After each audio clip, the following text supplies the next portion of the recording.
Good morning, everyone. How's everyone doing today? I don't think you guys are paying attention yet. Hi, how is everyone today? It's great to see you. Let's worship today.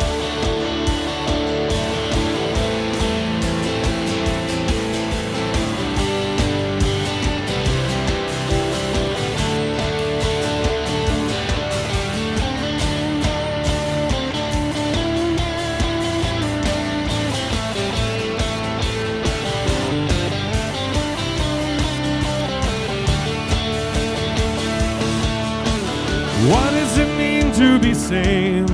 Is it more than just a prayer to pray? More than just a way to heaven?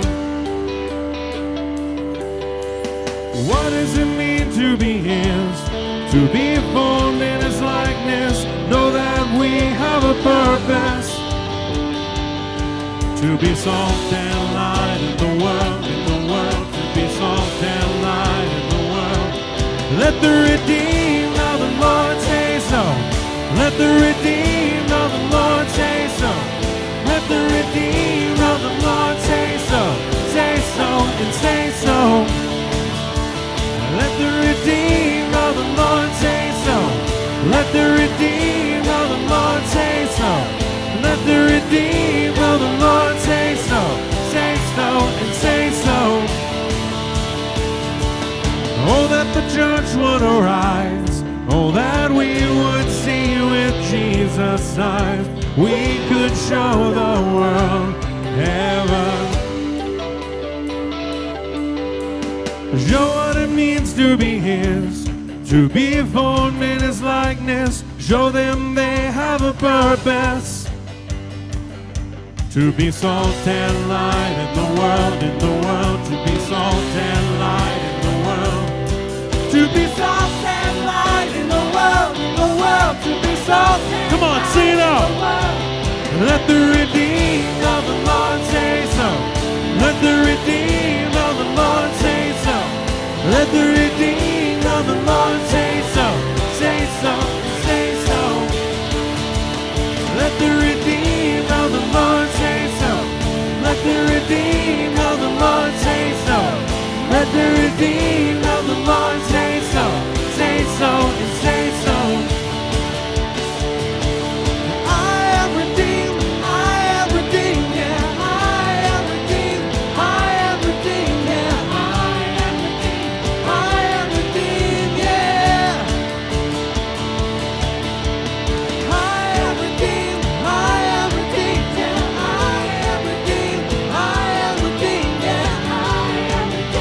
I am redeemed, yeah.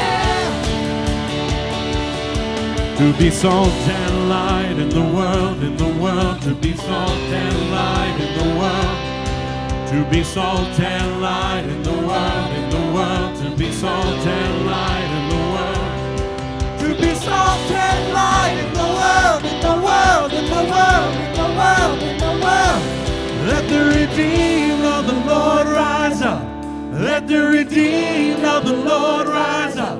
Let the redeemed of the Lord rise up. Rise up and rise up. Let the redeemed of the Lord say so. Let the redeemed of the Lord say so.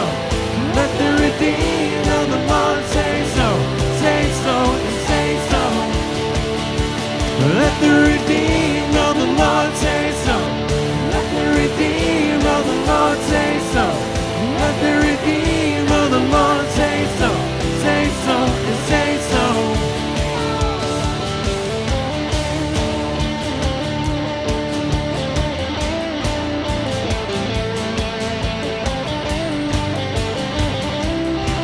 Come on, sing it out. I am redeemed. I am redeemed. I am redeemed. Yeah. I am redeemed. I am redeemed. Yeah. I am redeemed. I am redeemed. Yeah.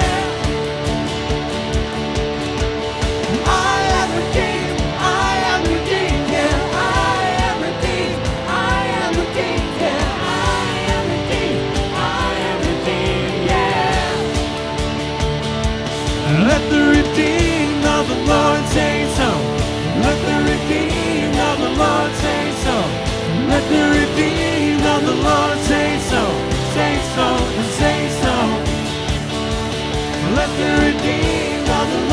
say so.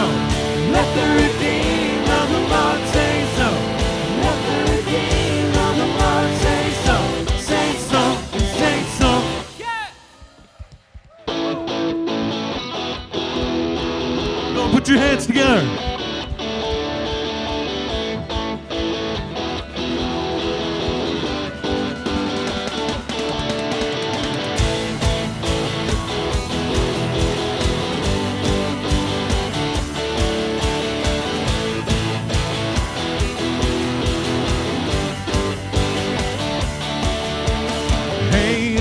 I'm a believer now. Everything in my life points to you. I'm a believer now. Everything in my heart knows you're the hay. I'm a believer now. Everything seen and unseen points to you. I'm a believer now. Everything in my heart knows you're the way, the truth, the life. Everything else is a lie.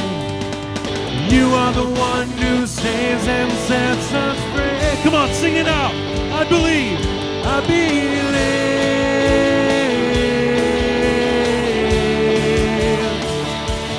I believe.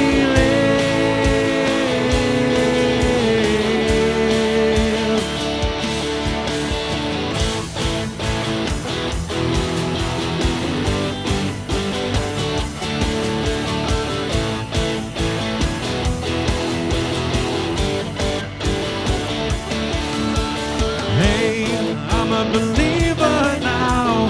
They found a way to show me you are true. I'm a believer now. Everything in my life proves you're the hay. I'm a believer now. They found a way to show me you are true. I'm a believer now. Everything in my life proves you're the way, the truth, the life. Everything else is a lie. You are the one who saves and sets us free. I believe.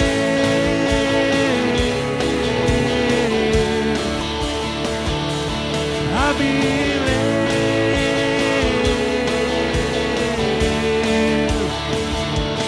I believe.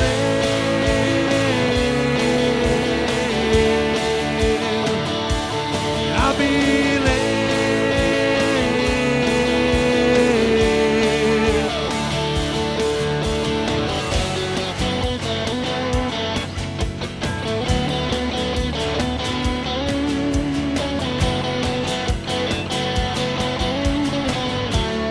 Let's sing this out. I believe you made us. I believe you saved us. I believe you planned our destiny. And I believe you made us. I believe you saved us. I believe you planned our destiny. Come on, guys, I want to hear you sing it out. I believe. I believe.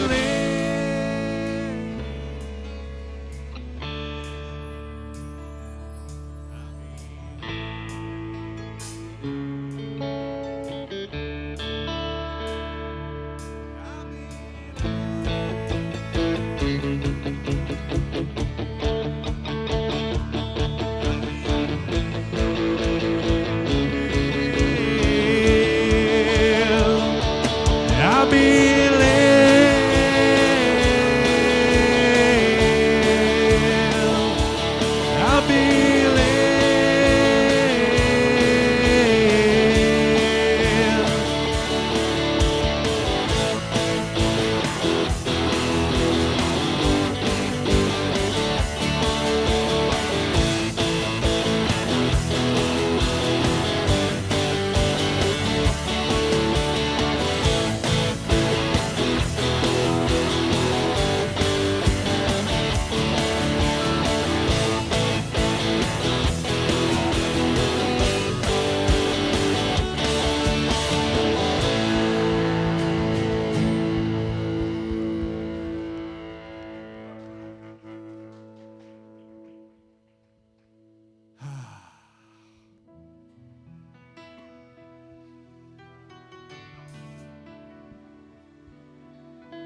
Well, have you guys had enough rain the last week or so?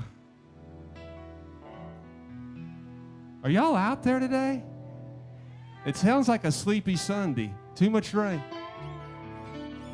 Oh boy, and we saw flooding just the last few days because the ground got so saturated it couldn't hold anymore. And I started thinking of a little song we sang when we were kids about water and cups. Have you heard that song? Running over, my cup is full and running over. How many of y'all know that song? Just me and Joanna. All right, anyway, the song is about filling the cup up so much that the cup can't hold anymore, and it floods out on everybody else. And when we transitioned last night, when I told the praise team we're not going to be outside after all, they were the only ones that thought we were going to be outside. I didn't tell anyone else, and I put the rain song in the list, and Erica said, "Is that a good idea?" I said, "It's a great idea."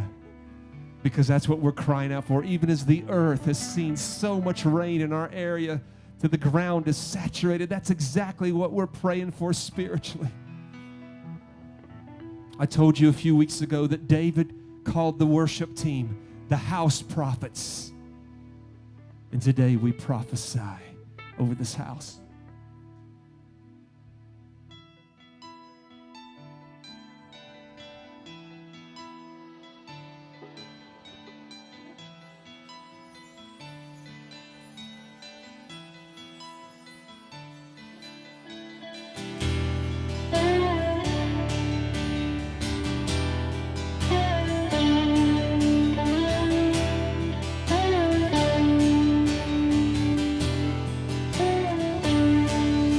Bring rivers in this wasteland, clouds into the sky.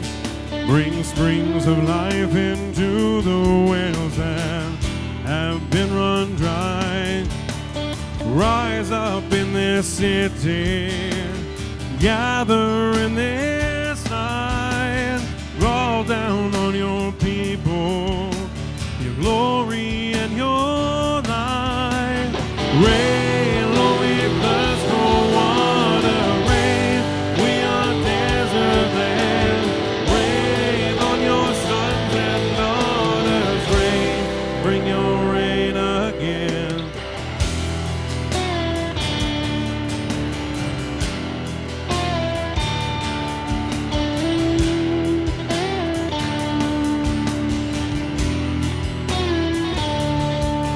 Speak dreams into this water and vision to this land, that oceans be divided and bring forth life again. Rise up in this city, gather in this light. Fall down on your people, your glory and your light. Rain, Lord, we thirst for water. Rain, we are desert land. Rain on your sons and daughters. Rain, bring your rain again. Rain, Lord, we thirst for water. Rain, we are desert land. Rain on your sons and daughters. Rain, bring your rain again. Let the tide roll in, washing over our lives.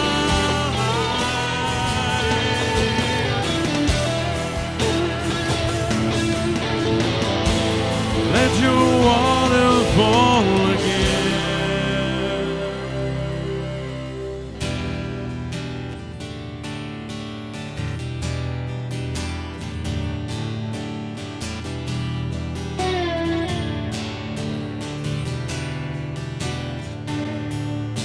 Bring rivers in this wasteland, clouds into the sky.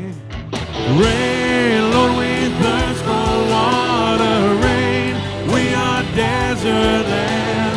Rain on your sons and daughters. Rain, bring your rain again. Rain, Lord, we thirst for water. Rain, we are desert land.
Don't stop the flood because there's no stopping it. Embrace it.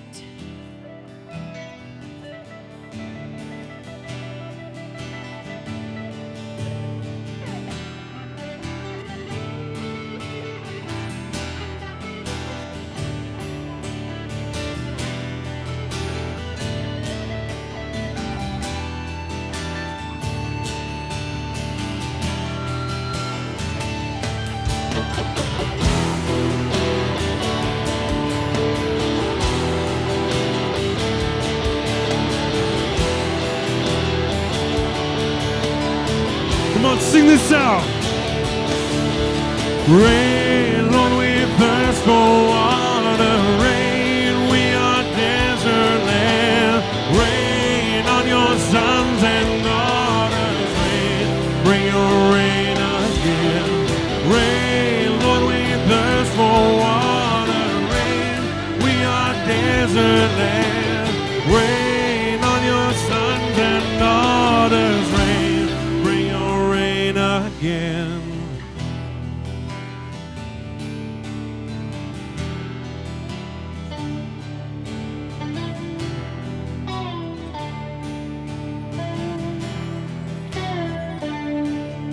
Bring rivers in this wasteland, clouds into the sky.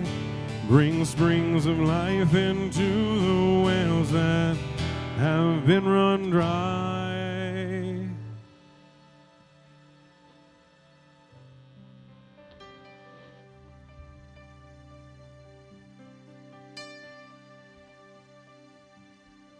You guys ready to cry out for more? Come on, let's get in some deep wells today.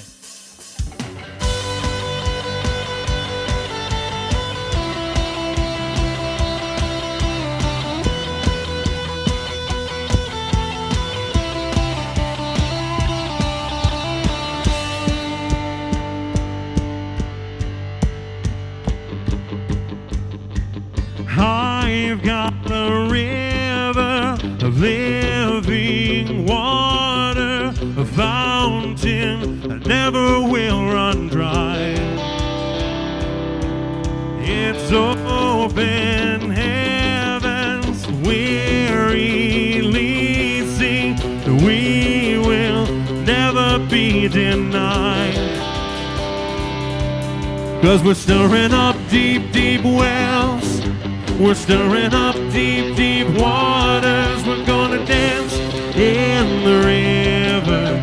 Dance in the river. We're stirring up deep, deep wells. We're stirring up deep, deep waters. We're gonna jump in the river. Jump in the river. Deep cries out, deep cries out too. Deep cries out, deep cries out too. We cry out to you, Jesus.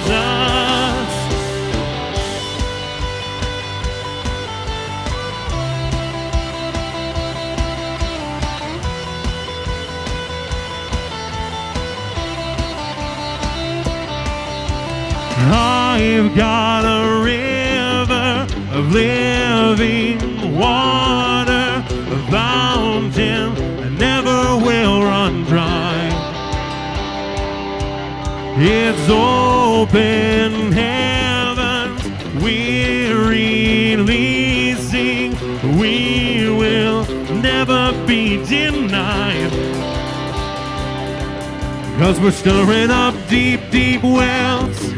We're stirring up deep, deep waters. We're gonna dance in the river.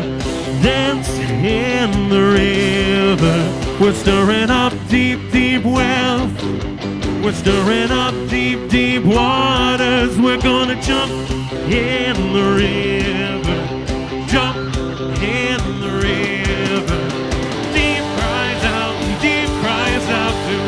Deep cries out, deep cries out too. We cry out to you, Jesus. Deep cries out too. Deep cries out, deep cries out too. We cry out to you, Jesus.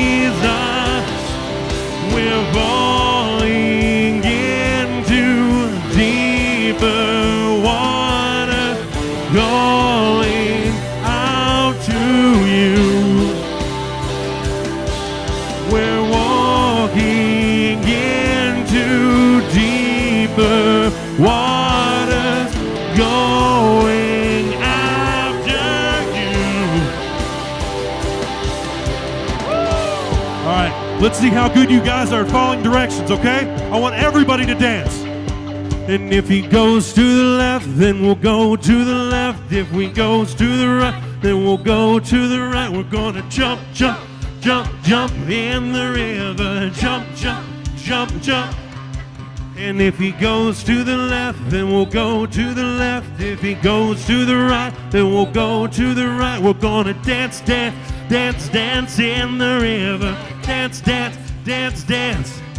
And if he goes to the left, then we'll go to the left. If he goes to the right, then we'll go to the right. We're gonna jump, jump, jump, jump in the river. Jump, jump, jump, jump, everybody. If he goes to the left, then we'll go to the left. If he goes to the right, then we'll go to the right. We're gonna shout, shout, shout, shout in the river. Shout, shout, yeah!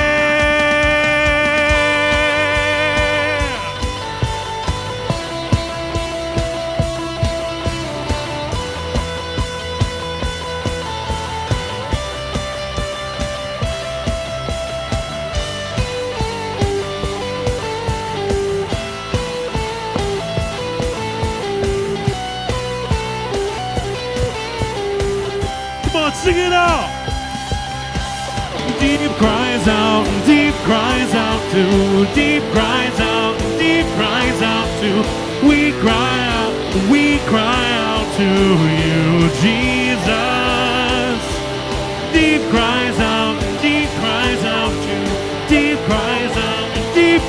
out too. We cry out to you, Jesus. Yeah.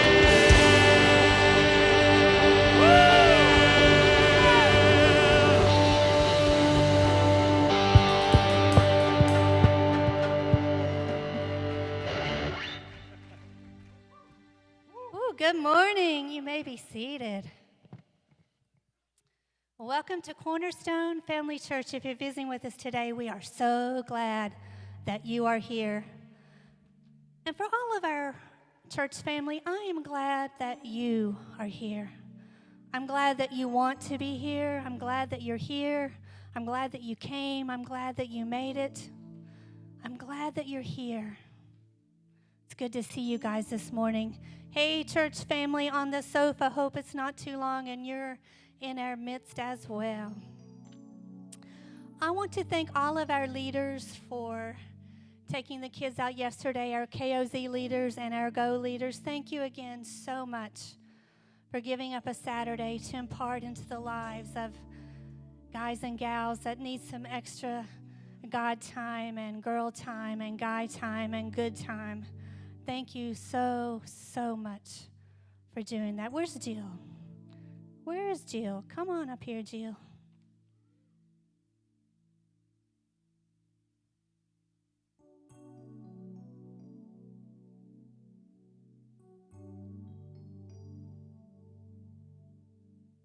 All right, well, Miss Jill's assistants, please take your places. You know what to do.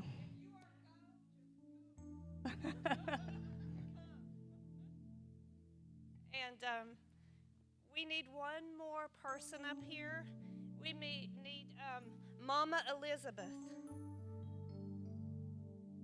Elizabeth, come on. I know you're going to go a little slower, but you can come.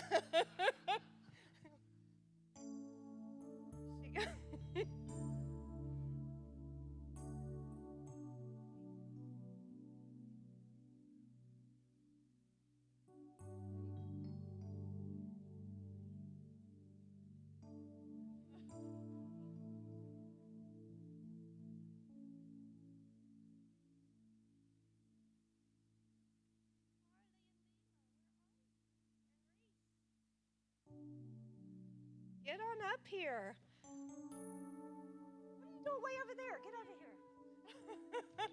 Hi. Oh my goodness. All right. So this precious lady right here has been a leader with former KOZ Pink, but now GO, almost from the very, very beginning. And now she's about to have a little baby girl. and we just want to prepare her now for her adventures and go later. So we got a little something, all right? So I have a little poem that I'm going to read. And Melissa, will you pull these items out as we... all right. So, we're so glad God is giving you a precious little daughter. So we got her this cool fishing pole to play with in the water. Of course, it will be a while before she can sit up steady. But before you know it, she'll be 8, and we want her to be ready. And you know we can't have her freaking out when the fish bait starts to squirm. So we thought she could get comfy right away with this cuddly little glowworm. And a true survivalist would never be caught in the dark without a plan. So we wanted her prepared right from birth with a flashlight close at hand. We took some time out from our fun preparing all these fish. Look back here behind you. On the back of each, you will find a note from every girl with a special wish. Because as our leader, we can tell you how your love for all kids shows. And we promise to return the love as Miss Kennedy Grace grows. From her future friends of Go, from the girls outdoors. And I would like a couple of you who would be willing to read your message. All right, Miss Eden, will you read your message? And we'll try to hurry, Susie, but we love this girl. All right. Kennedy, I hope you never forget how special you are to your family and your church family. I love you, Kennedy Grace.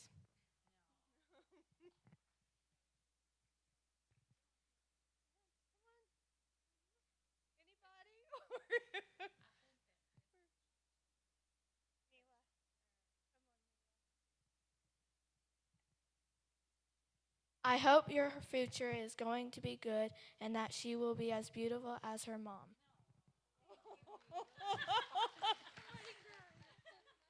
Hannah, come on. Come on.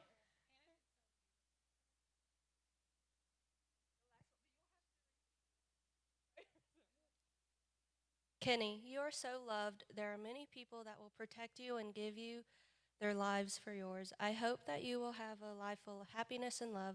I know that God has wonderful plans for your life. You'll be beautiful just like your mommy. I love you so much. And of course, a few little diapers, and the wipes are more for the fish slime, not so much, for... We love you.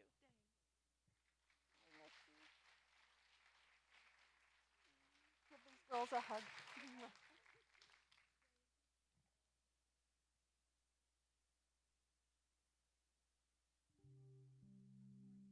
We forgot to do our pledge. You haven't been here since we have a new pledge. And so for you guys, sorry, we've been practicing, and I'm old and blonde, and I forget stuff, which is sometimes the pledge. All right, so y'all ready? Yes. All right, here we go. Thank you, God, for revealing yourself in nature all around us. We long to know you more. So to the highest mountains we will go. To the mighty rivers we will go. You have not given us a spirit of fear, but a spirit of love and power. We are Go.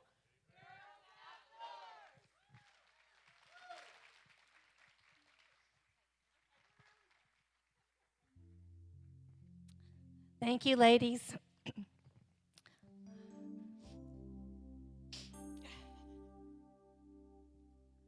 I am very proud to say that I am so glad that my daughter is part of this awesome, awesome ministry.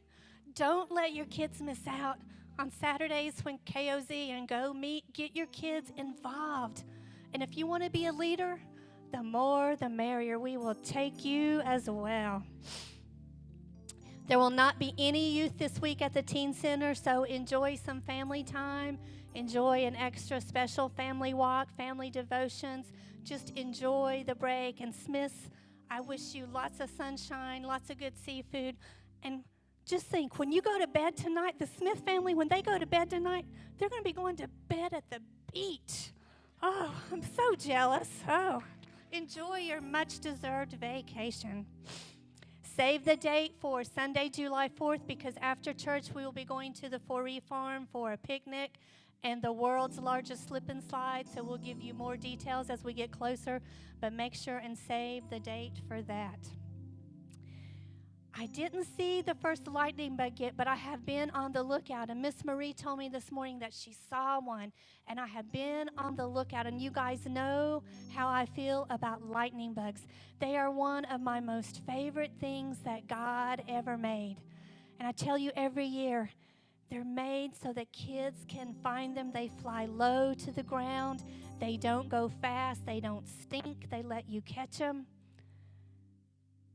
And their butts light up. How cool is that? I mean, think about God's imagination. Think about that. These idiots that think a Big Bang did that, I just want to bang them in the head. I mean, what kind of idiot could believe a Big Bang is going to make a bug's butt light up? I mean, but anyway. So this week you all know what to do. When you find the first lightning bug, I don't care how old you are, and little John is usually one of the first ones. When you find that lightning bug, you take a picture of it and you put it on the CFC page. And I want all of you this summer to catch a lightning bug. And when you catch that lightning bug, I want you to hold it in your hand, and I want you to think about, if God's going to make this bug's butt light up, how much more does he care about the things that's going on in my life? That is a reminder to all of us that God cares about us and God loves us. So when you catch those lightning bugs this summer, you just hold them in your hand and you say, thank you, God. Thank you, God, for lightning bugs and the reminder of your love to me.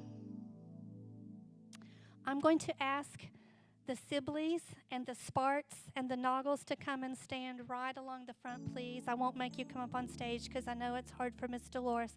Come on up here. I need Bob and Dottie, and I need Bob and Diane, and I see Tracy and Dolores coming. I want you just to stand along the front right here.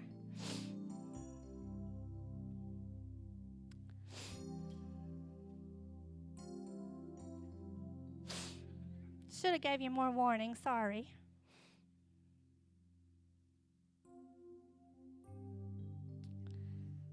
And while they're coming, ladies, I want to remind you, tomorrow night at 6 will be your ladies' night out, and we will be scrapbooking tomorrow night in the Family Growth Center. So those of you that have never scrapbooked before, it's okay. We'll show you what to do. And for those of you that are old pros, you can give some of us some new lessons. So ladies, tomorrow night, 6 o'clock in the Family Growth Center, we will be scrapbooking together. Now, what you see in front of you are some awesome, amazing young people. And Tracy and Dolores have been married 63 years.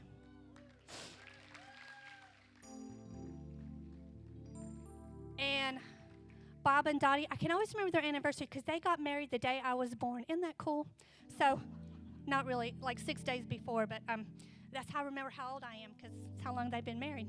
So on July 1st, they will celebrate their 60th anniversary. And these newlyweds over here just celebrated 51, 2, 3, 4, 5, 50 something, 51.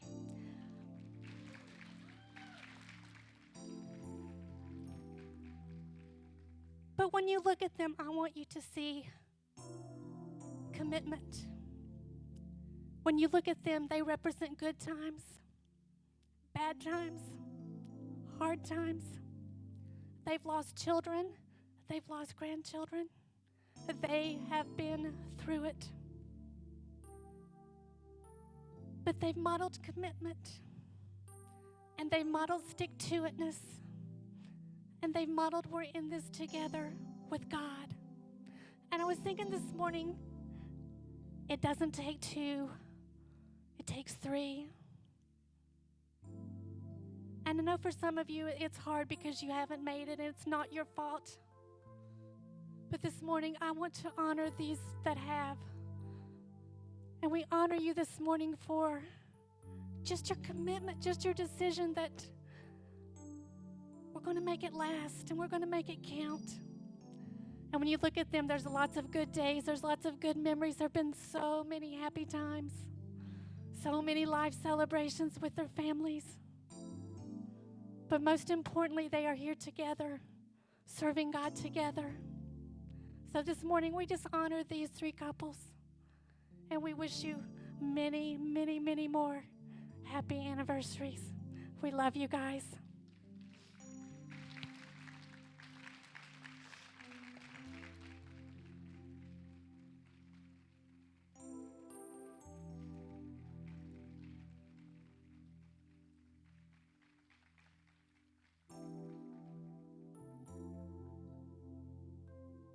Go ahead, Alex.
That was really Tracy flying. Not too many years ago, we were a little bit younger than Tracy, but not too much younger, right, Mr. Tracy? But we are so excited. Some of you maybe saw the Facebook post, VBS is back. And are you ready to love kids and show them God's love like you have never before? We are so excited. This morning was a little bit of a warm-up. Do you still have the little sweat ball on your back?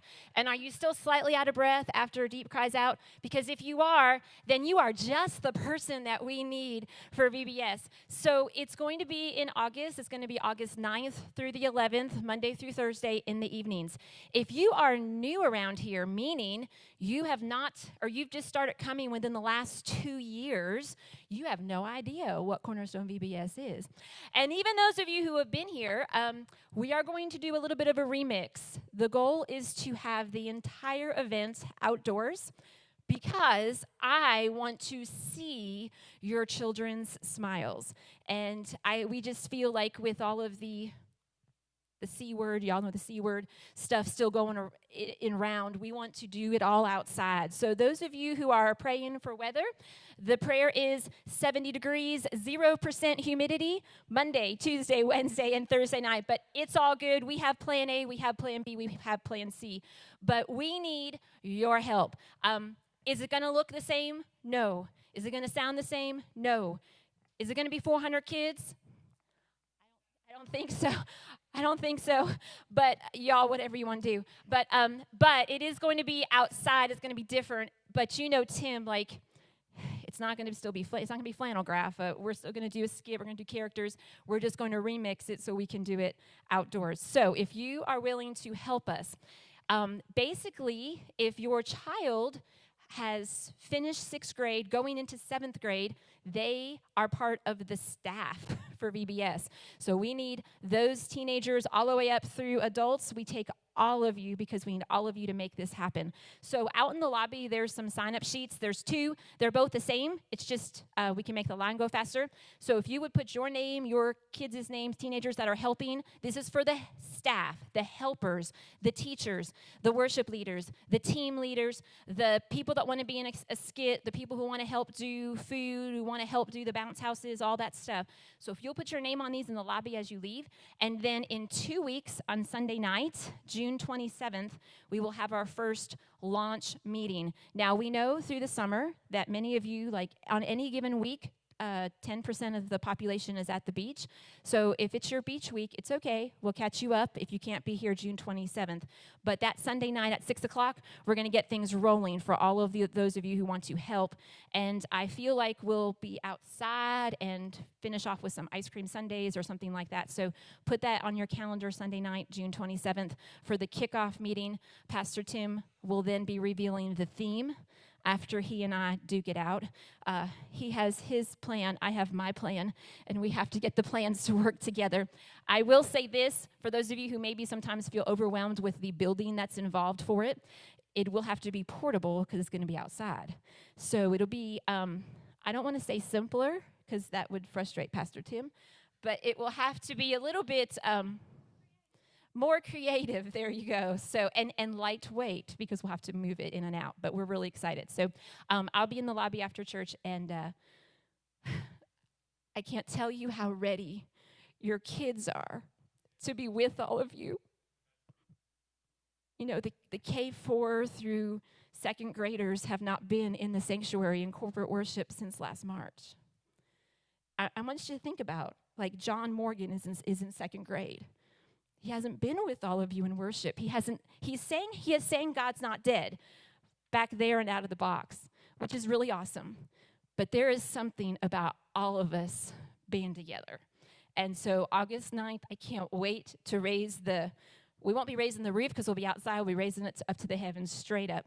I can't wait to kick off worship with all of us and all of them because they're chomping at the bit and they're ready.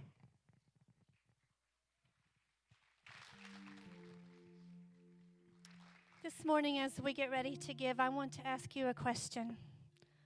Are you a steward or are you an owner? Whatever provision that we have has come from God. I don't care how you got it.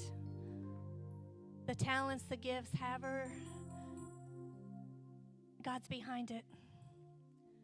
So what you have in your hands when it's payday, are you a good steward of what God has blessed you with? And are you, as a good steward, making sure that you share and that you give back to God?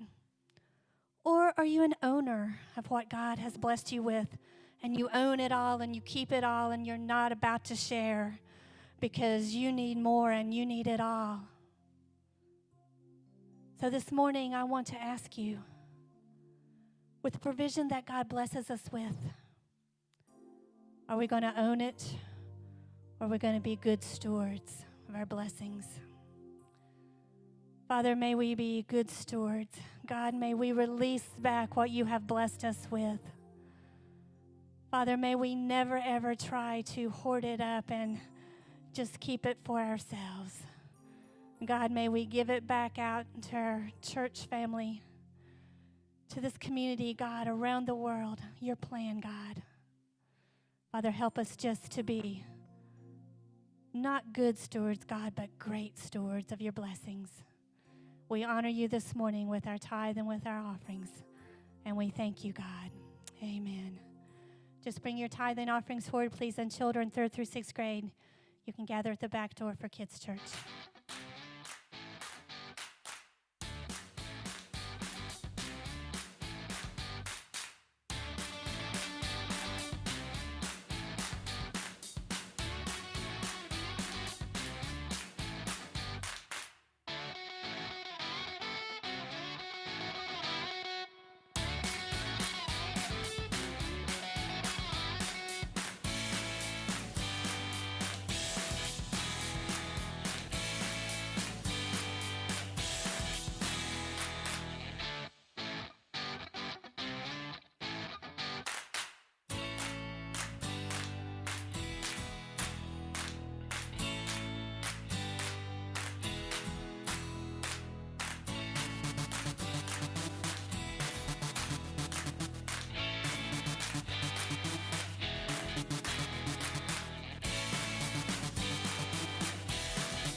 All right, I could have sworn y'all told me there was special music today. If there is and you snoozed, you just losed. Let's kick our shoes off and get comfortable here. Thank you, Lewis. You've demonstrated once again you are a servant among servants. I can't preach from the table if there's no table here, so any fruit that comes from this, I'm going to share it with you today. Oh, Lord have mercy. Y'all need to wake up. I can't do this. I'm just like you guys. I'm busy through the week. My Saturdays are full. I drain my body completely dry of everything that's in it. But I show up Sunday morning, and I need you all to be at least as energetic as I am.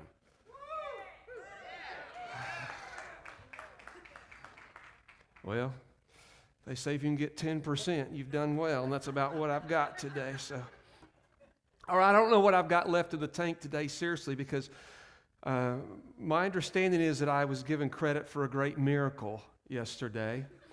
And we were on Burke's Garden, God's thumbprint for the varmint, and it was raining cats and dogs. And I didn't mind the dog part, but the cat part, Paul. It was just a torrential downpour. And my wife will tell you that I don't want to use the word pride, but I pride myself in that in the last 9 years, I've never went to a race that it actually rained on me. It didn't matter what the forecast was. It always changed, and the race has always been perfect. And yesterday, it looked like that was about to change. And it was just, we were hundreds of us crammed under a big picnic shelter and in the community center gym up there on Burke's Garden, and we're literally just standing there waiting till 8 o'clock sharp, maybe 10 seconds till, and go running out to the start line so we can start. Nobody's warming up. Nobody has been running and gotten ready for this thing. It's just a dysfunctional mess because of the rain. And we're under the picnic shelter, and the running community regionally, even though this is a race where people came, there were people from California there yesterday. This is a very, when you Google unique races in America, this is one that pops up, and people come from all over. Yesterday, they came from everywhere. It was the fastest race in the history of that place. 3 different people broke the record yesterday.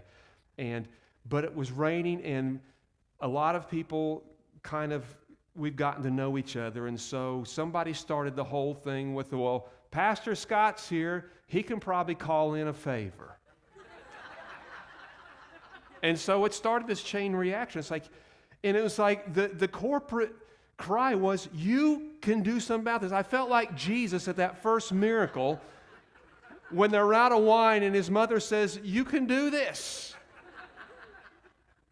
I told him, I said, guys, I'm saving it up for something more important than this.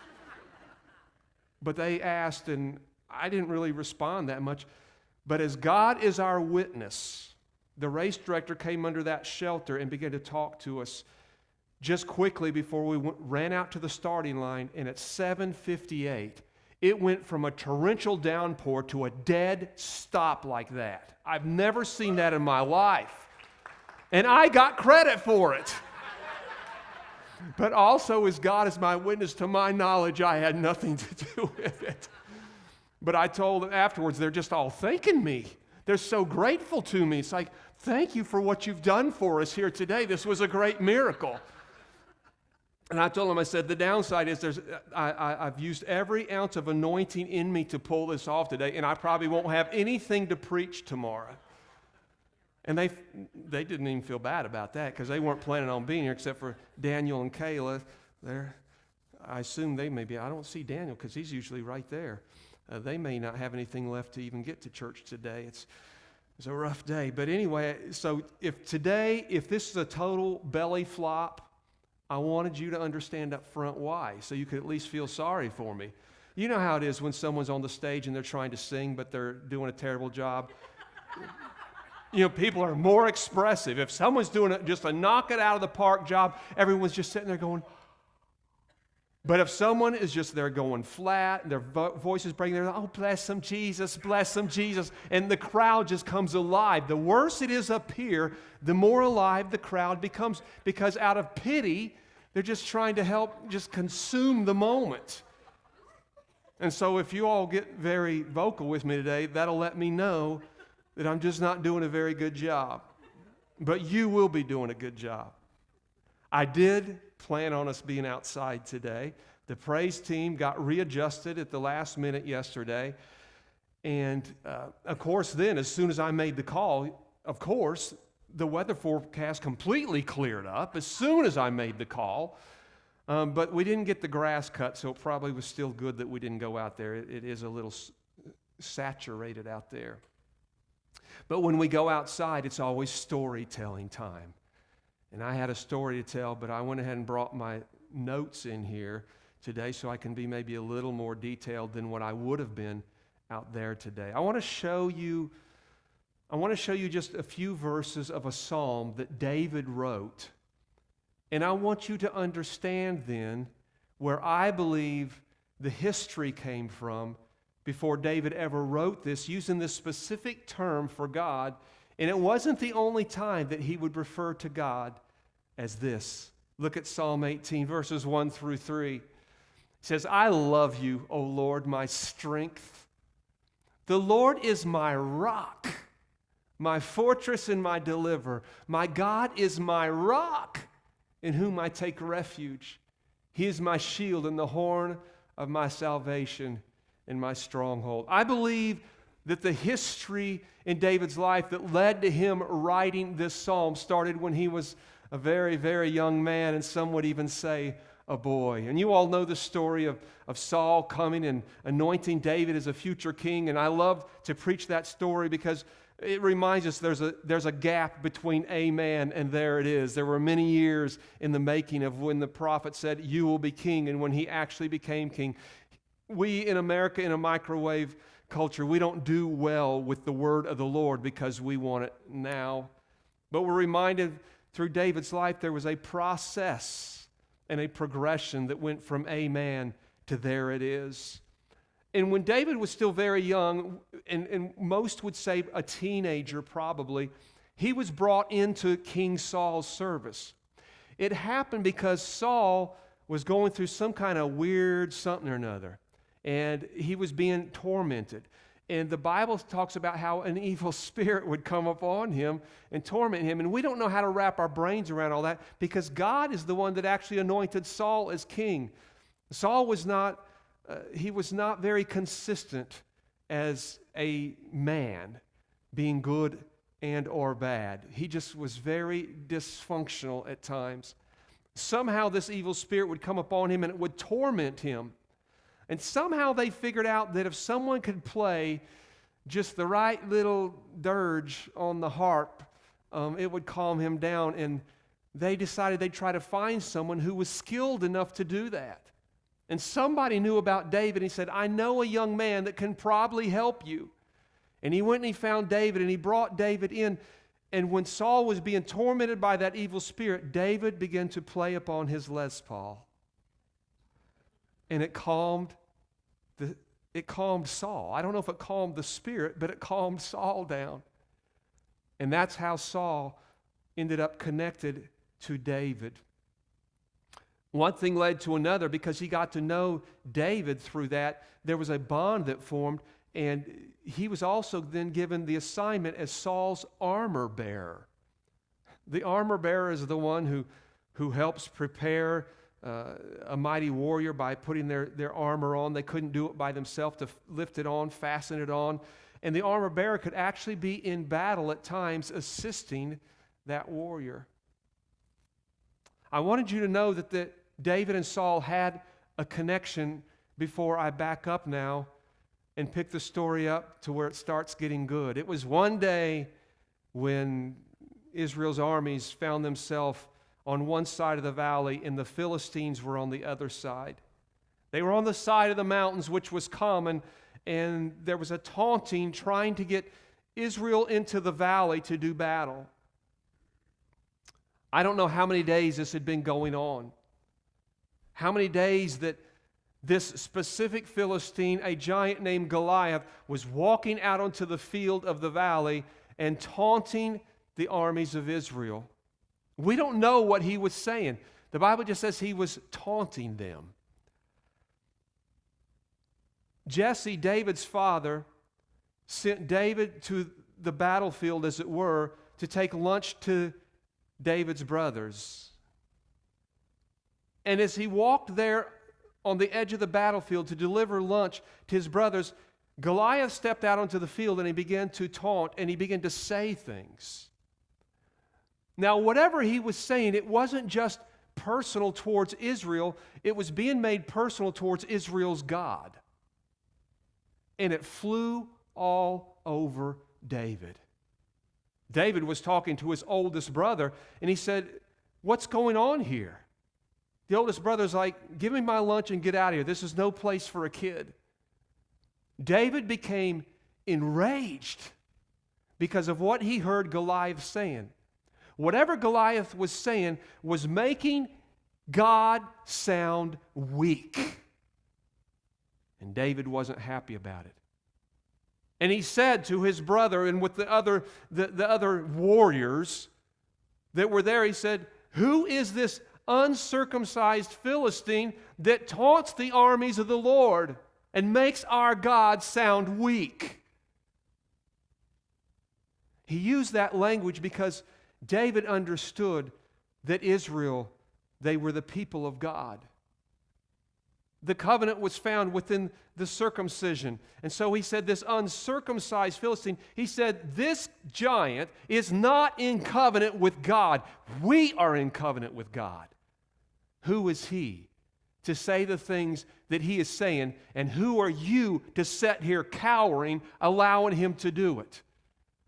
The more David talked, the more angry his brother became. There were people standing by listening to this that knew that David had a connection with Saul, and they went to the king and they told King Saul what David was saying, which is very interesting because if it was just any other teenager shooting off his mouth in that situation, it would have went no further. But there were people there that understood this is King Saul's armor bearer, personal musician that is saying this. The king might want to know what's going on. When Saul heard, he sent for David, and he said, "What's going on?" And David rehearsed the whole thing with Saul. It's like, why are we just sitting here cowering? When this uncircumcised Philistine, though he be a giant, is mocking our God and mocking us. We need to do something about it. We don't know the whole conversation, but evidently King Saul is like, well, I don't know what we're supposed to do about it. David says, I will do something about it. I will face the giant. King Saul, with a chuckle, is like, what are you talking about? You're a kid. He's over 9 feet tall. David began to tell the king the stories of past confrontations with a lion and with a bear. You see, there's a lot of prophetic symbolism going on here. Because Israel, God's sheep, are being taunted. The bear and the wolf or the lion are trying to get to the sheep. David said, when they came after the sheep, I killed them. I want you to understand that David is displaying a very specific type of faith here that God is looking for in you and I. But it's not exactly the type of faith that we preach, especially in the American church. And it's almost usually not the kind of faith that is even brought out of this story when the story is preached. We preach it as though David understands, I'm a young man, I'm a little boy. He actually was the youngest of all these sons from the tribe of Judah, which was considered the smallest of all the tribes. He was the weakest of the weak, and we're supposed to understand that story. And he's saying, but I will face the giant. And we present it as though David is saying, well, I know God, I love God, and I just believe that if I go out there, that hopefully God will show up and God will do something. His faith was completely in that God is out there somewhere, and I believe that God will show up. That was not what David was saying.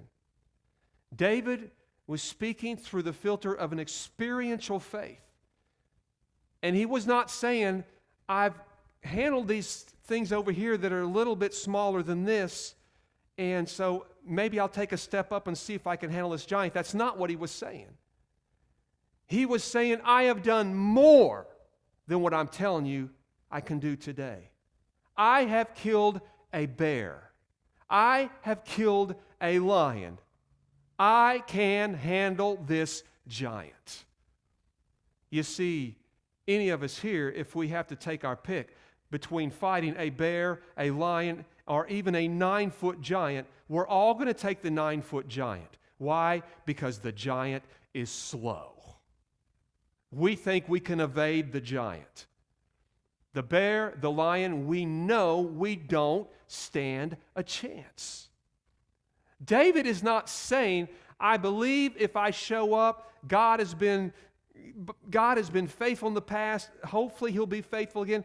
David is speaking through a very different level of faith. He is saying, I know God is with me. Forget the rest of you all.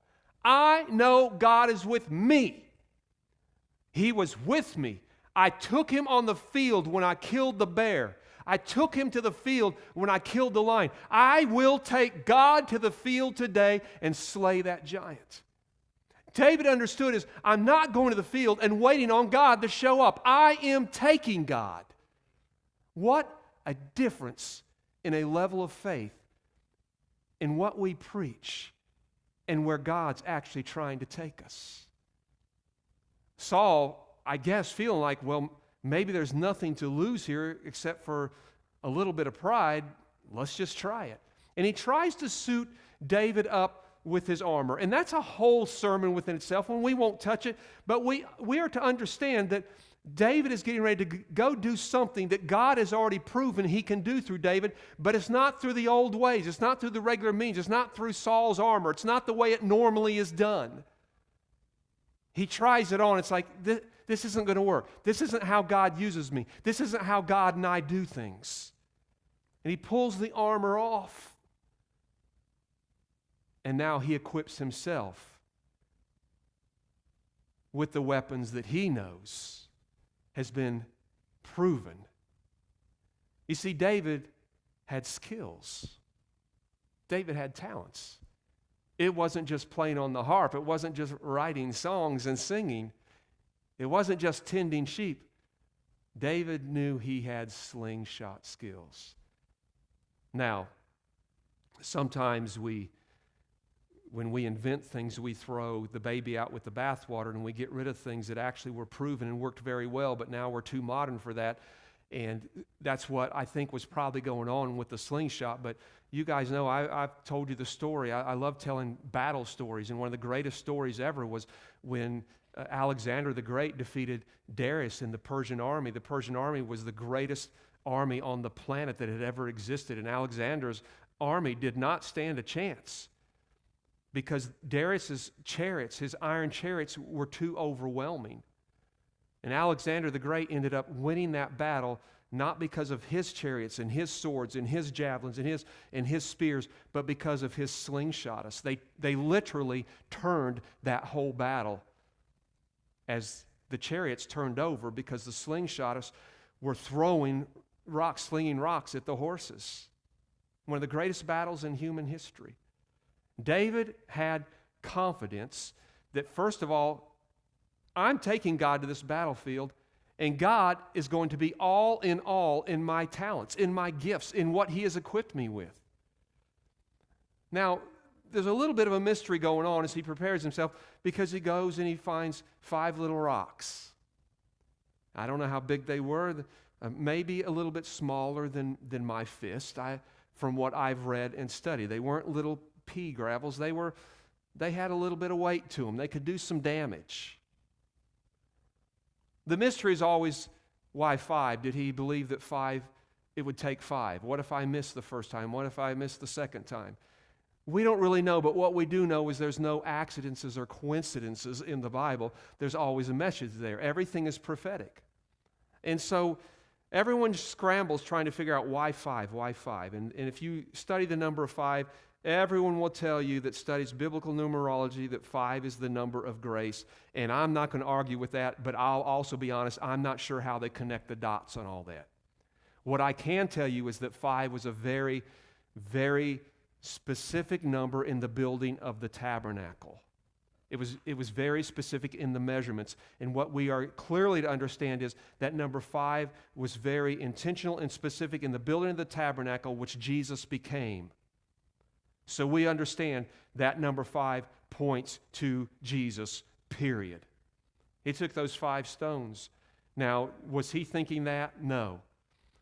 I like the theory of the other 4 brothers or cousins that may have also been there and they just hadn't been running their mouth. If you go to 2 Samuel, this story is found in 1 Samuel 17 is where this story begins to unfold. But in 2 Samuel chapter 20, there's the story of David and his fighting men and how they continue to crush the Philistines and the other giants that were part of the Philistine army. And it mentions 4 other giants that were also descendants of Rapha, which Goliath was the descendant of. So they were either brothers and or cousins of Goliath. And so historians say that it would have been understood by Israel's army, Goliath is not the only one. There are 5 of them. Is that what was on David's mind? I don't know. But we have to be careful because we will miss the big picture if we get too bogged down in the details. The detail that we are to understand is that David went to a sword fight armed with a rock. With a rock. We're given all the dimensions of this giant. He's over 9 feet tall. Can't imagine what he weighed. We're given the description of his armor and all of his weapons and how much they weighed. He had a spear and a javelin. The spear tip weighed 15 pounds, if I'm remembering right. That's a lot of weight. If you think about throwing that along with the whole spear as a whole, just the spear tip was 15 pounds. We know that he had a sword because David ended up using it on him. He went in what appeared to be an outgunned battle. He went to a sword fight armed with a rock. If this is just a history lesson, it's a wonderful story.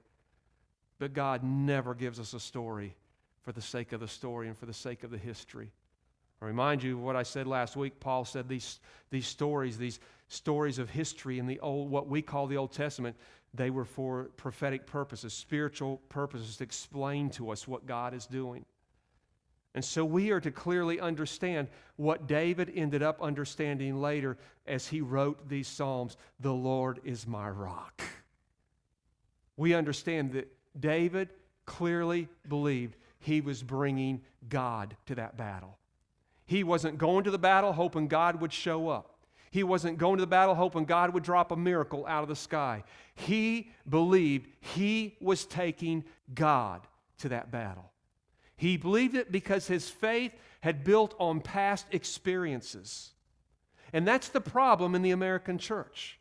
Because we have been taught to use our faith to make the giants go away. We've been taught to use our faith to make the storms go away. We've been taught to use our faith to make the wilderness go away, to make bad stuff, hard times go away because we're soft Americans. And we don't exactly measure up to the children of God that started this whole thing we call the church. Many of them dying a martyr's death for their faith. We have been taught, if you confess it enough, if you blab it enough and grab it enough, if you do a Jericho march, if you shout enough, if you roll enough, if you do these things, if you do these formulas, these techniques enough, and you apply faith to it, it'll make it all go away. Speak to the mountain. It'll be cast into the sea. Oh, how we have taken that out of context. And the mountain now becomes everything in our path, and our faith is to make it go away. However, if we use all the stories of the Bible as the lesson of God, we see clearly you go through storms. Paul needed to go to Rome. He needed to go there. God sent him on a mission. There was a boat ride there, and the boat runs amok. They hit a storm. They shipwreck. They end up swimming to a little island named Malta. There's cannibals there. There's snakes coming out of the fire, all kinds of crazy stuff. And never at any point does Paul ever say, oh God, just please rescue me, make it all go away. No, he walks through it all, every step, because he's on a mission. He's got purpose. He's got to get to Rome. You have a purpose. You have a destiny. And your journey, your race, is filled with giants. It's filled with storms. And no matter how much God loves you and how good your faith is or how perfect you get, how much you serve, how much you tithe, how wonderful you are, it's not going to make the bad stuff go away, despite what we ignorantly, insanely taught in the charismatic movement in the early days, that everything that happened that was bad, it was like, well, there's just too much sin in your life, I guess. You don't have enough faith. How many people lost people they loved with someone screaming in the air, you just need more faith, you just need more faith, you just need more faith, and they died. Now they didn't only lose their faith, they just lost their whole belief in God.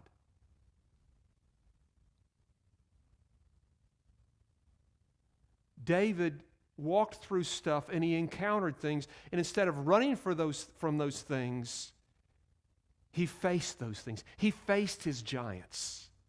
He faced the bears. He faced the lions. He faced his storms. Throughout his life, you know the story of David. When he's on the lam, he's on the run from Saul, and he wrote some of his most powerful, intimate songs when he was on the run. He had his downfalls. He also was quite dysfunctional at times. But he always recovered. He always gathered himself, and he got centered back on God. This is a story of not someone who has the faith that God will show up, but someone who has the faith, I'm taking God with me. The results of that day, we love preaching.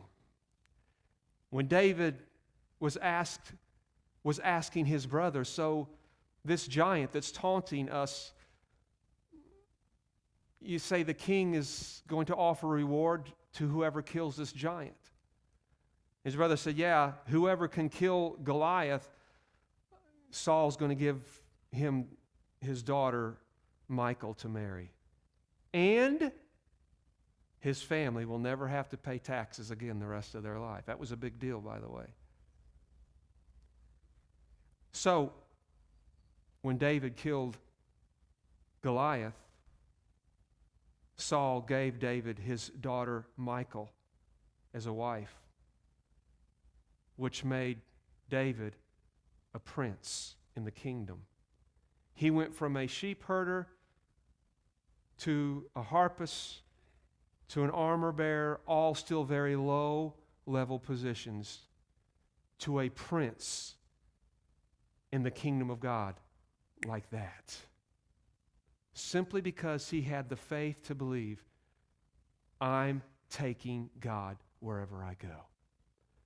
His family never had to pay taxes again.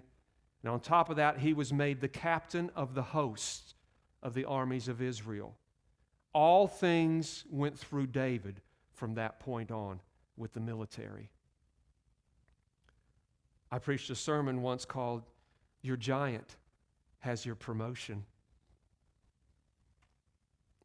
See, we want the promotions of God. We want the prosperity of God. We want the signs and the wonders of God, but we don't want to face our giants. We want our giants just to be taken off the scene. We don't want to have to sail through the storm. We become like the disciples in the boat with Jesus. Jesus, who is the only pattern of who we're supposed to be, is sleeping at rest in the storm. His disciples are freaking out. So when he says, peace, be still to the storm, it was not plan A. It was not something that he was setting a pattern for. He was saying, this is something I have to do because these guys are not ready to rest in their storms yet. Moses is fired, and God brings Joshua onto the scene, and he says, now, can you take these people across the river? Can you understand something that Moses in that generation never understood? That in fact, wherever you go, I'm going to bless your feet. Wherever you step, I'm going to bless whatever you put your hands to. Can you have the faith to believe that? Because in Moses' generation, no generation ever in the history of humanity saw more signs, wonders, and miracles than that generation. It did not help their faith 1 ounce. God was supposed to always come rescue them. Their faith was, well, God will do a miracle. There will be a sign. There will be wonder. Something will fall out of the sky at the last minute. That was their faith. That generation died with that level of faith in the wilderness. God was looking for a generation that believed when we cross that river, we're taking God with us. Remember the first ones in the river? The priests carrying the Ark of the Covenant. What happened as soon as they stepped in that water? The waters parted. As soon as they took God with them into that water, the waters parted. They crossed the other side. That land was filled with giants and all kinds of enemies. And they took the land because they were a generation that believed we're taking God with us. Wherever we go, we're taking God. What a level of faith. You need an experiential faith in God that goes beyond just hoping He will show up. A faith that believes that when you show up, God just showed up. Is there anyone in here that believes that Jesus Christ lives in your heart? Can I see your hand? Then why are we waiting Him to show up? Is there anyone here filled with the very Spirit of God? Can I see your hand? Then why are we waiting for God to show up? If you showed up, God just showed up. And that's the story of the New Testament. The disciples becoming the apostles and learning through experiences that when we show up, God shows up. When we touch it, God has touched it. When we speak it, God has spoken. Even Peter, the one who struggled with the sins of his very mouth, being the one who would eventually write, you must come to a place that you believe that when you speak, you are speaking the very words of God. You know what? It pushes it so close to the edge, it almost feels like blasphemy at times. Because to the human intellect, it probably does. David and David's brothers, all part of the same family of God. All part of the same nation of God. All part of the same chosen people of God. All the same, but their faith was not the same. David's brothers believed that God could give us victory. We don't know how it's going to drop from the sky yet, but it could happen. That's probably what they were sitting there waiting on day after day. David believed, when I show up, victory has shown up. When I step onto that field, God has stepped onto the field, and victory is there. Not praying it away. Not putting it on 10 prayer chains. I'm just showing up. Is anyone here allowing their anger at me to subside enough to hear yet in some way what I'm saying about how we do American church versus how God does church? The routines, the methods, the things that we use, as we're always putting God off on somebody else. It's someone else's responsibility. I was thinking that yesterday when everyone was saying, hey, Pastor Scott's here, he can call in some favors. And a lot of those people, most of those people, go to church. They absolutely believe in God.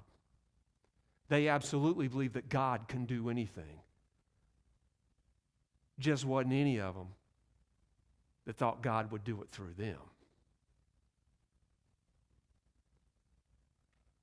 For better or for worse, I came to a place years ago, despite my sins, despite my failures, despite my own dysfunctionality, I was led to believe that God was rather fond of me, that I was His boy. I was His son. Not just as a Christian catchphrase, oh, the Son of God. You are a son of God. You are a child of God. Not as just an expression that we'd use in church. I bought into it. I am a son of the Most High God, the creator of the universe. I'm His boy. He loves me beyond my dysfunction, my failures, my weakness. I can relate to God because I got a child too. She's dysfunctional at times. If you don't believe it, just ask her mommy. She's a sinner. I love the dickens out of that little girl. Everything I have belongs to her. My whole world revolves around promoting her, elevating her, empowering her to put her hands to things and do things so beyond what I've ever done. I glory in it.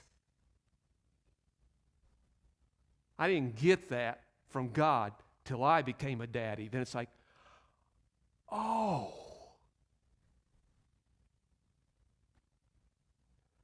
I've shared with you the stories before of the years doing missions ministry and going to places that people said, I don't know if you should go there or not. And I look back now, and I don't know, maybe I was just half crazy, but I had just developed this faith but I'm taking God with me. I'm not hoping God will show up. I've always shared the stories as I'd walk onto the ramp, going into those jumbo jets, flying around the world, knowing that everybody has anxiety about flying, more people than not, in fact. If you don't have anxiety about flying, you're telling me you probably haven't flown too much. Because the more you fly, the more you get used to the sights, the sounds, the smells. And then all it takes is a brand new smell, a brand new something happening, and all of a sudden you know that's not normal. We're about to die here. It's happened to me a few times. I always walk through the doorway of those jumbo jets and I lay my hands on each side of it and I say, I bless you. Doesn't matter who the pilot is, the co-pilot. The only way that jet's going down is if there's a purpose in that bigger than me. I honestly believe that flight is blessed because I'm on it. I don't even care who else is on it. I don't care if it's packed full of the 1,000 demons from the guy in Gadarenes that went in the pigs and the pigs jumped in the pond and then they died and the demons all ended up on that jet with me. If I'm on the jet is blessed.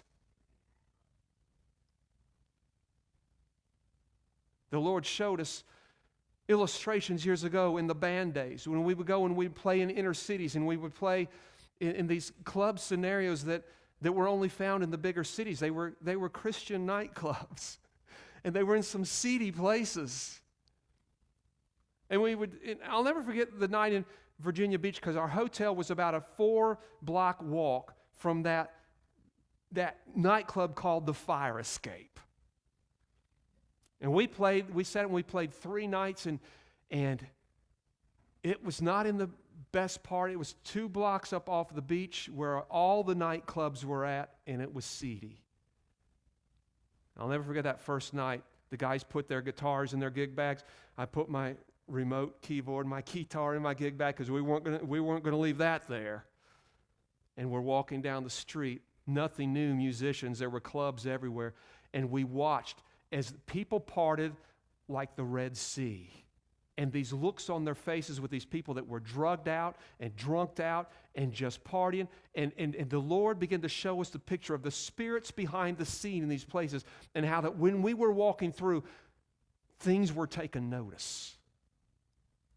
I grew up through Pentecostal and charismatic days where everybody was so afraid of demons. There was a demon under every rock, and you had to be so careful with your methodology and your formulas and all that, how you address it. And I just grew up reading the Word of God going, I know how to address it. I just show up. I just show up. And demons tremble.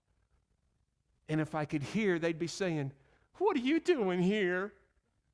Well, we know we've got to leave now. Do you believe that about yourself? Or do you believe that there's a weaker Jesus in you than in me, a weaker Jesus than in David, a weaker Jesus in the Apostle Paul? Do you believe there are different sizes of Jesus? Different strength levels of Jesus? Or is there just Jesus? And is He just in you or just not in you? Is it based on your understanding of theology? The more you understand theology, the more powerful this Jesus gets in you. Or is it maybe like the stories in the gospel where some of the greatest faith was found in people who were quite ignorant theologically, but they believed? Oh, you can see we have a ways to go on our journey of faith.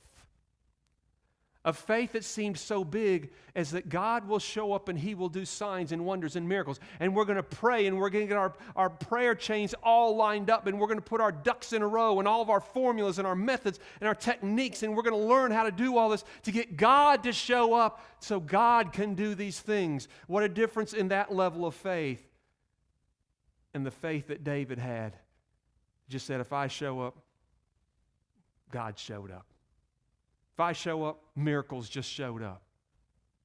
Power just showed up. Anointing just showed up. Now that, my friends, is faith. And that, my Cornerstone Family Church family, is where God wants to take us. Wants to take you. You need to understand that if we're going to call in favors, you in one of these chairs today that maybe would say, I've only been going to church a year or two. I really don't know a lot about this yet. All I know is that Jesus lives in my heart.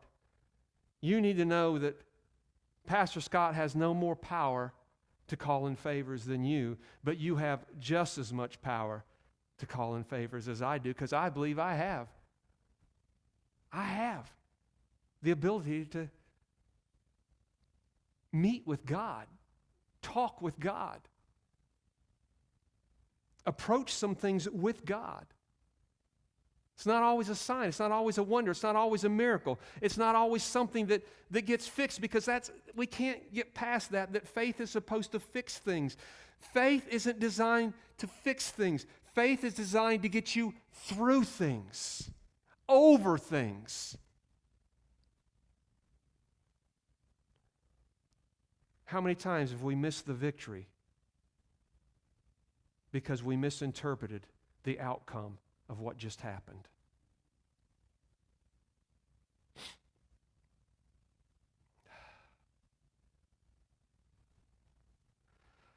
All right, we might as well jump in and get our feet wet and see where your faith is really at this morning. Why don't you stand with me? Because I know for a fact we're going to be in here again next week because it's Father's Day and we need the media for some things that the kids are doing. And after that, we may be outside a lot after that. Well, any Sunday that the weather's good, we will be. Well, I hear I'm getting ready to gather y'all up here, and then I hear someone out there with COVID sneezing. You can't sneeze anymore. You better hope you're not affected by pollen anymore. You'll get crucified. Because I can tell you for a fact that starting next Sunday and every Sunday after that we're in here, and it's fine if you say, I'm not comfortable with that, you stay in your seat. But I'm going to let y'all start hugging each other a little bit. Start greeting each other a little bit. It's not about taunting, tempting fate. It's not even about a faith saying, well, I don't believe in that COVID stuff. Take it from me. The COVID thing's real. Take it from this guy. But I also believe that we've taken wise measures. This church is almost fully vaccinated. And why aren't we going to take advantage of that? That vaccination, both of those made me sick as a dog. I deserve a few hugs out of that. And what I'm saying right here in this moment, for the first time since before COVID hit, if I'm speaking to you today and you say, Pastor Scott, I want that kind of experiential faith where I begin to stand through things and God begins to prove Himself in me and through me, and it builds and it builds, and I can become like David, and I believe I'm taking God with me. I want you to come up here and be with me. And if you'd say, I'm not comfortable with that yet, you are no less of a Christian, you're no less our friend or our family, because I may not always be the wisest, shrewdest person around. I get reckless sometimes. I get to preaching and stuff, I get reckless, man. I defy faith sometimes, and God would say, that may not be smart. It's like, you just stay back. I got this. I got this. Y'all don't know how to laugh at the right times. Because y'all never do that. Y'all never say to God, I got this. Stay out of my way right now. I know what to do here. Here's the problem with what I just preached. There's a combination of not knowing what to do with it and scared to do something with it, but yet feeling the responsibility to now have to do something with it. Y'all know what I'm talking about. Because I've preached so many times through these 25, 26 years, go lay your hands on people, speak to people, and you're like, well, I've done that before, and then they die. It's like, you don't know nothing, man. Do you know how many people I've killed? I'm telling you, there's been days I'm saying, if you need a miracle, don't call me, unless your miracle is just getting that person to heaven as quick as you can.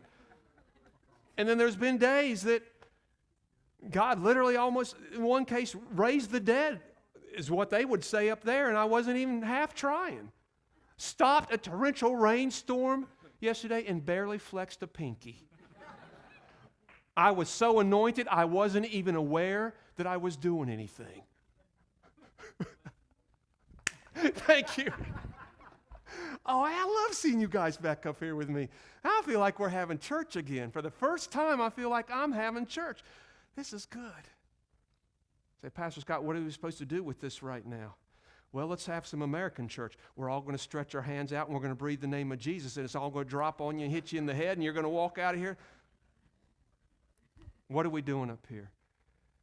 We're up here as a statement to God, just saying, I want that.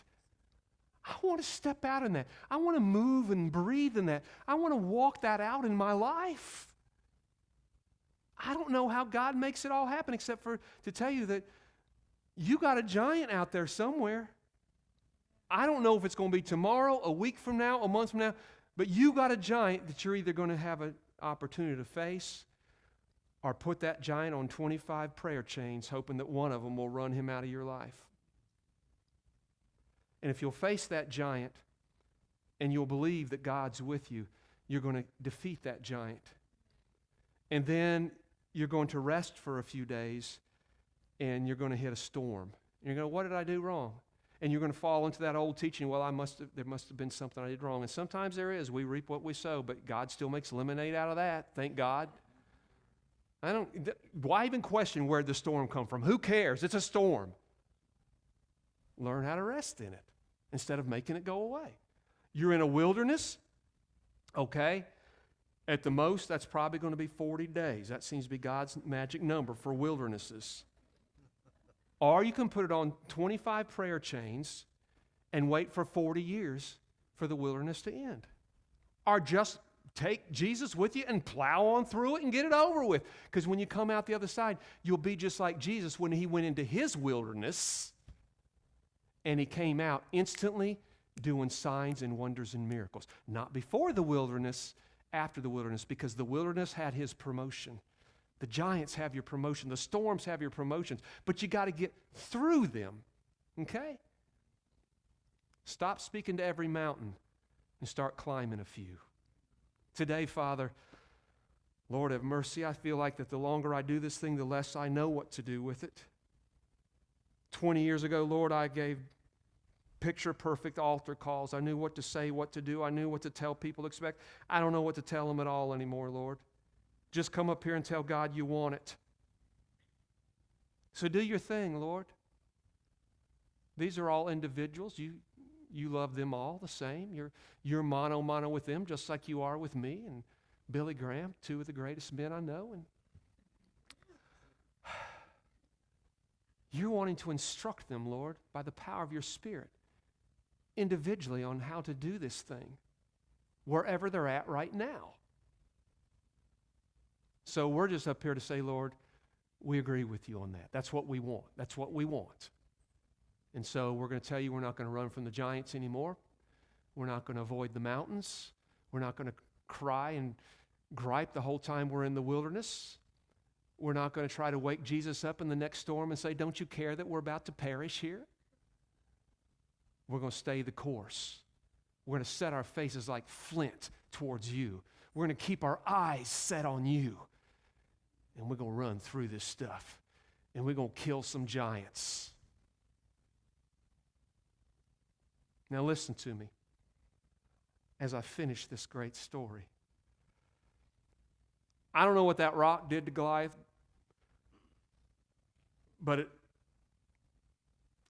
you know the little bluebirds and the bells and all that on the cartoons? I'm thinking it was something like that. And he's laying there on the ground, and he's totally out of it. He's not dead. He's knocked down, but he's not dead. So the boy took a rock to a sword fight. He used the rock. Now he's grabbing the sword. The enemy's sword. What the enemy was going to use on him. Is it sounding familiar? Joseph. What the enemy is meant for destruction, my God has meant for good. And he takes the enemy's sword and he cuts the head off. You know what happens when you cut the head off of an enemy? That's the last time you're going to have to face that one. Some of y'all are sick and tired of the same old, same old, same old. You're bringing it on yourself. You're abstaining from doing your due diligence by taking your rock to the sword fight, knocking the giant out, pulling out his sword, cutting his head off. Now he's dead. That one's over. There may be 4 more of his brothers out there, but you're done with that one. Now, some of y'all relate to that in your life, some things that are just dogging you, things that are haunting you, things that keep coming back and coming back. Is this ever going to end? No! Not till you slay it. It's not supposed to end till you slay it. Stop asking 20 people to pray about it with you and slay the stinking thing. All right? I got to say this before we go, because I feel the preach coming out. The anointing that I lost yesterday, stopping that storm, is it's coming back. My hair's growing back now, Joey. It's the Samson syndrome. We've all got hidden stuff going on in our life. Take it from a man who has had hidden stuff. Some of y'all are battling some stuff, some addiction. You're battling some stuff with alcohol, with some drugs that may have even been prescribed that seemed real innocent, but now you're hooked on this stuff. You don't know how to get off of it. You're battling pornography. You're battling some anger issues. You're battling some depression issues. Let me tell you, Jesus does not shy away from those kind of things inside of a person. Those things can be in you at the same time Jesus is in you. But now will you take your rock to that battle and just cut the head off of it? I will always be hard on you people with addictions because I was a person with an addiction. I will always be hard on you because I know what absolutely can be done if you want it bad enough. Take your rock, cut the head off that stinking thing. Cut the head off the snake, and that snake won't be bothering you anymore. All right?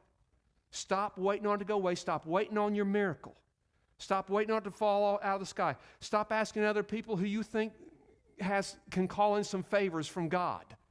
Call in your own favors from God, okay? Cut the head off this stuff. Kill it. Get over it so you can move on in your journey and get your promotions and get your prosperity, okay? All right. Well, let's give Jesus an ovation.